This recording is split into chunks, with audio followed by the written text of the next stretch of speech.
this tragic step.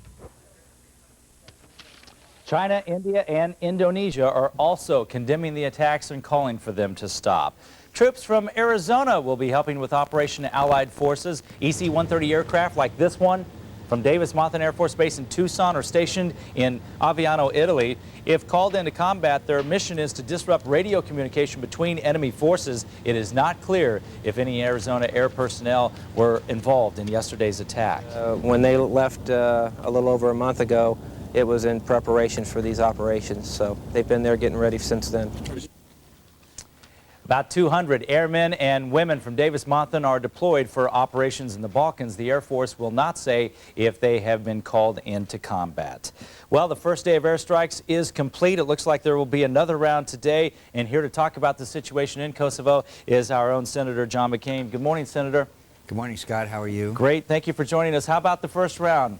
Were they successful?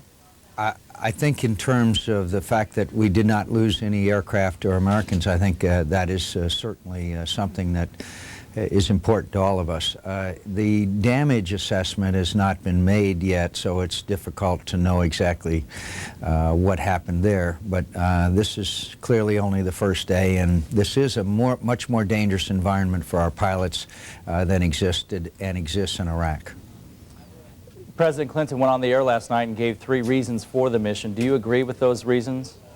I agree with those reasons, but I have grave concerns about what our overall strategy is, what we expect the result to be, and very frankly, and most importantly, if the airstrikes do not succeed, then what is step 2? And I think the American people need to be assured that this does not mean we will send American ground troops into the area.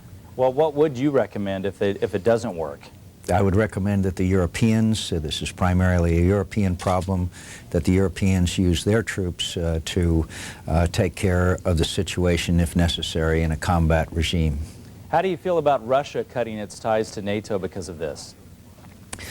The Russians' problems are mainly economic. The United States controls, to a large degree, that capability of them receiving funding, such as IMF. I think in a very short period of time, you'll see some restoration. The Russians are age-old allies of the Serbs, and I think that for internal reasons, President Yeltsin had to act this way, but they're badly, badly in need of funds for their economy, and I think you'll see a restoration pretty quick.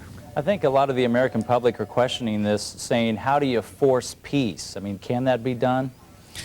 Well, I think that you can look at it that way, and that's a very difficult question. But also, you have to ask yourself the question, do we want to sit by while hundreds of thousands of people are killed, raped, ethnically cleansed, such as along the lines of what Mr. Milosevic did in Bosnia? Remember, he's really the bad guy here, and as long as he's in power, we're going to have enormous problems. But this is a very difficult situation. I think the President made a strong case, but also he has an obligation to tell the American people what the end game is here, and that is by no means clear. Well, Milosevic went on the tube and saying that they would not back down. Do you think he ever would, and do you think the United States would ever go after him individually? I doubt if we'd go after him individually, although maybe we might want to bomb his headquarters. But I don't know. But I don't think we would, seriously. But there's no doubt that he will appeal to Serb nationalism, that this area of Kosovo has been an area of contention since a battle in 1360-something, I believe it was. And it's a very, very strongly held patriotic theme that he is sounding with the Serbian people. Now the question is do the airstrikes really severely hurt them, or are they the kind of pinprick strikes or the kind of situation that exists in Iraq today? And I don't know the answer to that either. And what do you expect today for this second round? I would expect, and by the way, I have no secret information. I've avoided those briefings so that I wouldn't reveal anything. I would expect the same kind of strikes as took place tonight. There's a, quote, phase 2 that I don't think they're prepared to go into yet, which is more severe, so I'm informed by public sources. Well, Senator McCain, as always, thank you for your time today. Thank you. It's good to be with you. Thank you. All right. Talk to you next time. All right, some local news now. It could be a round trip for a group of suspected illegal immigrants stopped in the valley this morning. It is the second time in just a week that a traffic stop has resulted in the arrest of people in the country illegally. On Sunday, in fact, 55 people were taken into custody in Chandler. And as Beth Perry reports, another stop less than a mile south of that roundup. Beth? That's right, Scott. It wasn't very far from here at all that bust occurred on Sunday. This, of course, was very early this morning, around 2:30. We are on I-10 between Ray Road and Chandler. There was a cargo van which was heading north right along this road here. An officer pulled it over for fictitious plates, and also because the officer noticed that the back of the van was sagging. Now, here you go. Take a look at this. Here's who the officers found inside. 29 people, all men, ages 16 to 40. A DPS officer on the scene says that the men claim to be from Mexico, but may be from Central America. No identification, so no way to really tell at this point. No matter if it was just over the border or further south, that's a long trip to be cramped in a van. And DPS officers say that the men haven't eaten in 3 or 4 days because many of them traveled across the desert to meet up with the van. And as for the trip, the men each reportedly paid anywhere from $125 to $500 to board the van. Now, since this is the second large illegal alien bust in the last week along I-10, we asked a DPS officer on the scene if this is looking like a pattern.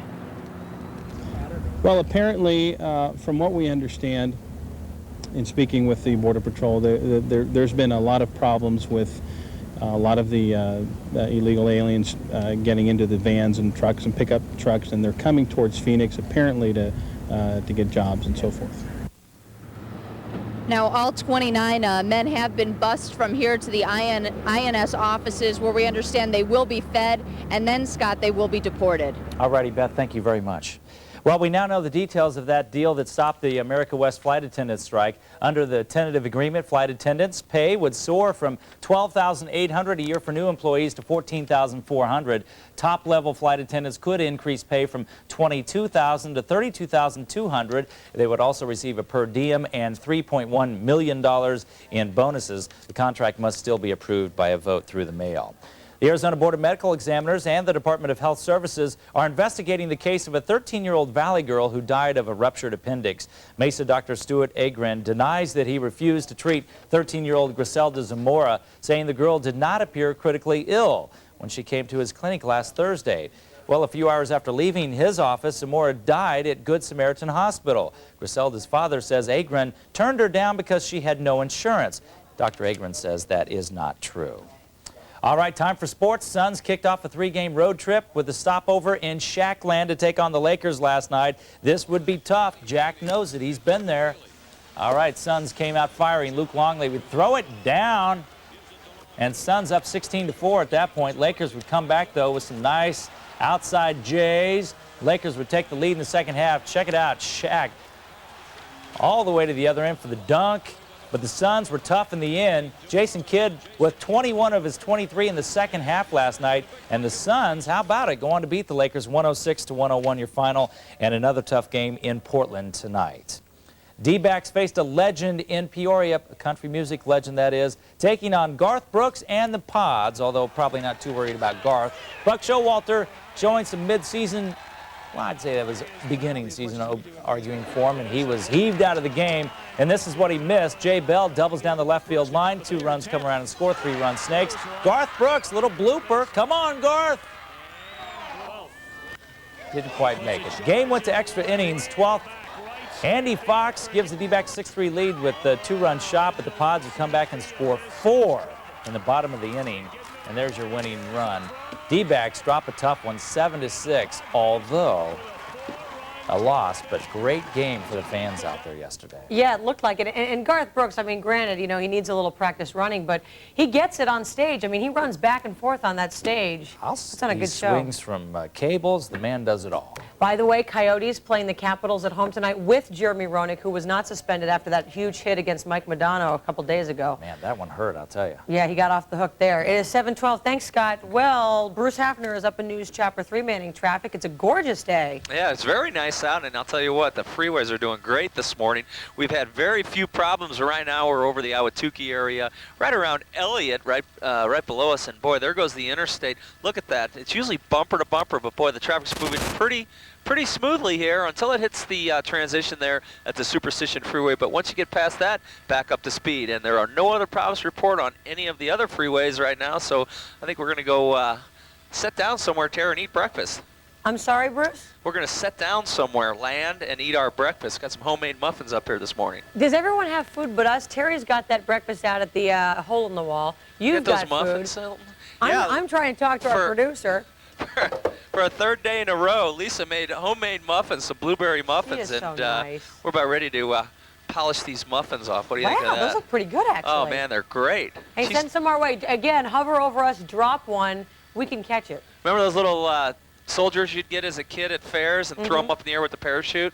Maybe we could do something like that. All right, do you have any on Connect board? them, tie a muffin to them.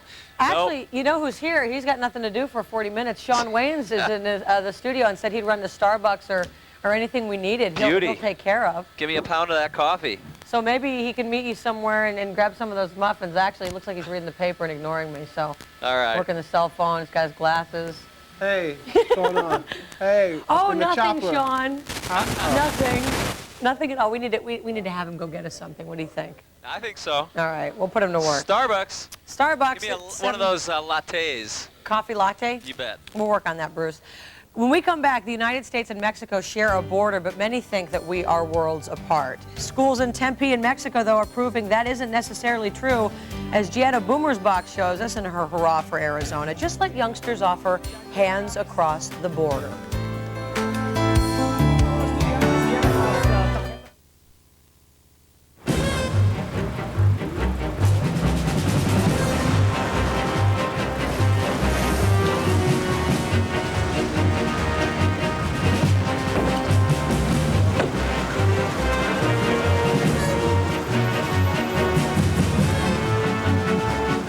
Done. It's green. It's green. The all-new Volkswagen Golf. It's smarter looking, at least. I'll be down there as soon as I possibly can, barring any further disaster. Forces of Nature is the #1 movie for comedy. I haven't known you that long, but I think something may be wrong with you. The #1 movie for romance. I'm getting married tomorrow. I have non-refundable tickets to Hawaii, and I cannot make myself leave this rug. The #1 movie in America. Guarantee you a really good show. Sandra Bullock, Ben Affleck. Forces of Nature, rated PG-13. Now playing everywhere. Looking to catch some Diamondbacks baseball this season? You can catch your 1999 Arizona Diamondbacks on Cox Cable. Call 277-1000 to get connected for only $9.95 and get a $15 signing bonus when you order Hollywood Hits. Plus, enter to win a trip to catch the Diamondbacks on the road. Cox Cable is your best connection to the Diamondbacks. Call 277-1000 and order today, because there's a better way to catch the action. The income tax deadline is looming, but never fear, 3 on Your Side will walk you through electronic filing, live, step by step on Good Evening Arizona.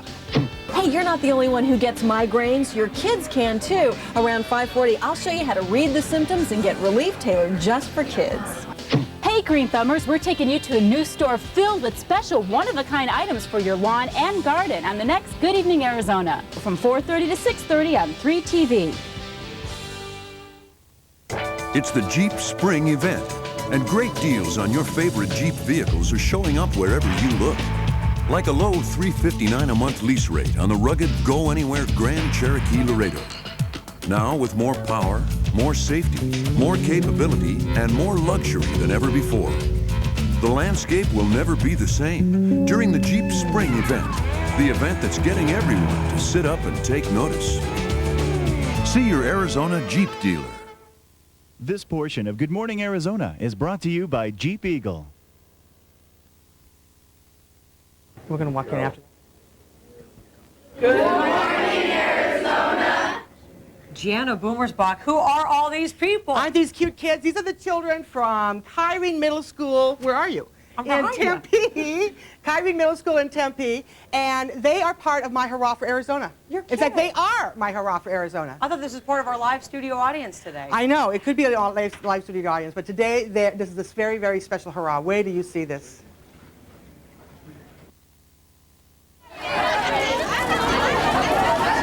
These are friends, reunited. They speak a different language and they have different cultures, but it's obvious. These are friends, new friends. These American and Mexican teenagers met each other in early February at Tempe's Kyrene Middle School. It didn't take long for the apprehension to give way to the universal sign of friendship, the smile. Boys like to get physical, but it's the same thing. Hiya, how you doing? And that's the bottom line with a program called Hands Across the Border. Here in Kyrene's library, Tempe kids met their counterparts from Cananea, Mexico, just over the border. They were matched up one-on-one to spend 3 days in American homes.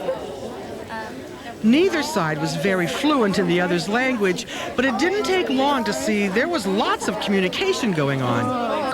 A month later, the Tempe kids, with parent and teacher chaperones, boarded a bus for the return visit. This time, they were going to stay with the Mexican families.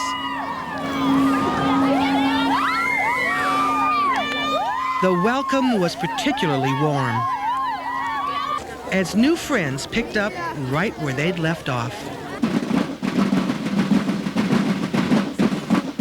The next day began in the school courtyard with a formal tribute to both nations.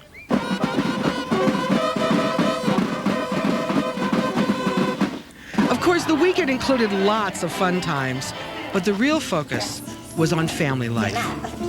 Stacy Curry from Tempe stayed with Iolana Mungaya. Brian Poe stayed with Ernesto Tapia's family. I love it. It's awesome. Is it? Yeah, it's like they make you feel like at home, and they're always making sure that you're comfortable, and they're really nice. Ernesto is saying he's sure this friendship is going to last, and his mother hopes so too. It's a blessing to have Brian here at our home. Meeting people, we like meeting people. We like having people at our home, and we wish to see him again. So we love to have him with us. Some would find it amazing going from downtown Tempe to downtown Cananea and saying these places had nothing in common. They'd be real wrong.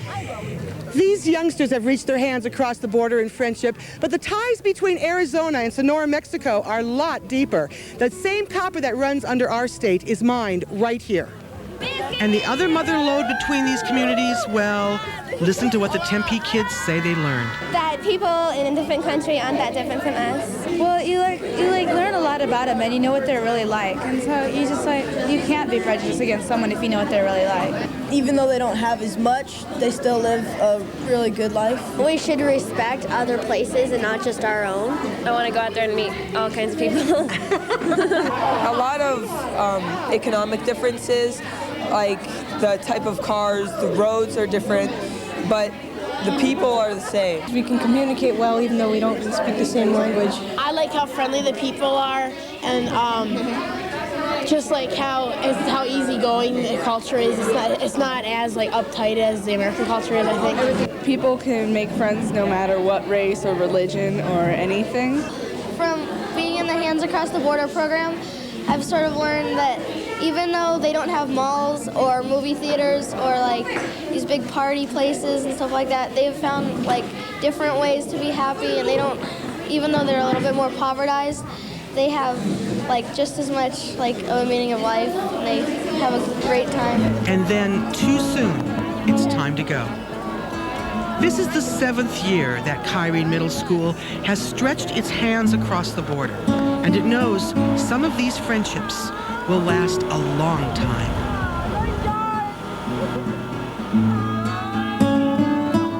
There were some pretty powerful friendships made in that exchange program, and the kids from Kyrene and the kids from Cananea have made friendships that their families know are going to last for a long time, and so we're very pleased with this program. This is the 7th year that the Kyrene Middle School has participated in this international program, which not only includes Mexico and the United States, but also Canada and the United States for the northern states. And so, kids, did you have a good time? Yeah! Was she a good guest? Yeah. All right. But ask them who they love more, me or Gibby. Okay, who did you love? Oh, I know the answer to that. Gibby? Go Gibby. Did he rap for you? Yeah. Gibby is the best rapper. Gibby, unfortunately, is off this week. Otherwise, we'd... But he shot this marvelous piece, so... Did a great job. Thanks, you guys. What a great program. When we come back, actually in about a half an hour or so, you all might want to stick around. You know Shawn Wayans from the Wayans Brothers? Yeah. Oh, Shawn Wayans is here in our studio this morning. In fact, he's right over there. You can kind of see him in the back. He is here for the improv performances that he's got several days in a row, but he's joining us early. And Terry Olette at a petting zoo. She's got our forecast from the Point at Squaw Peak, so stay tuned.